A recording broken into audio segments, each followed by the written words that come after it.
Hello लोगोफोर दिनै मोनसे गोदान भिडिअ नोंथांमोनखौ जोबोर बरायनाय थाबाय। WhatsApp बाहायगिरिफोरनि थाखाय मोनसे जोबोरै मोजां खौरां ओंखारनानै फैदों आरो बे मोजां खौरांखौ होदों WhatsApp थामहिनबा Facebook कम्पानिया। मानोना दानिफ्राय WhatsApp बाहायगिरि बिथांमोना नोंथाङा बाहायग्रा WhatsApp मेसेन्जार एपनि गेजेरजों मात्र मेसेज एबा फट' बा भिडिअ दैथायनायल' नङा, बेनि लोगो सुबुंफोरनो रांबो थामहिनबा मानि ट्रान्सफार खालामनो हासिगोन होननानै फोरमायदों। आरो बे मानि ट्रान्सफार खालामनायनि गेजेरजों नोंथाङा 255 रां खामायनायनिबो मुलाम्फा लानो हागोन होननानै बुंदों। बिदिब्ला बे जादों WhatsApp बाहायगिरि बिथांमोननि थाखाय जोबोरै मोजां खौरां। बिदिब्ला बेनि सोमोन्दै गासै खौरांखौ नोंथांमोननो आबुङै फोरमायनानै होनाय जागोन। बेखायनो भिडिअखौ जागायनायनिफ्राय जोबनायसिमल' नायलांबाय थादो।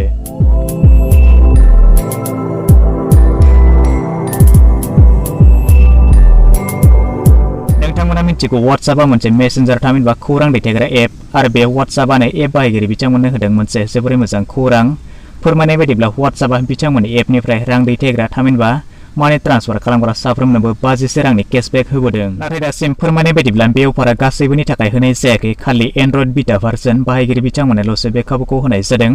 नाथाय थाबैनो बे खाबुखौ साफ्रोमबो WhatsApp बाहायगिरि बिथांमोननो होनाय जागोन होननानै मोनथिनो होदों। एन्ड्रइड बिटा भार्जन 2.21.20.3 आव बेनि फोसावनायनि थाखाय गांसे बेनार बाहायनाय जादों। बेनाराव फोरमायनाय जादों गिभ केश गेट 51 रुपिस बेक, थामहिनबा ओंथिया जाबाय नगद रां हो आरो 25 रां मोनफिननो हागोन।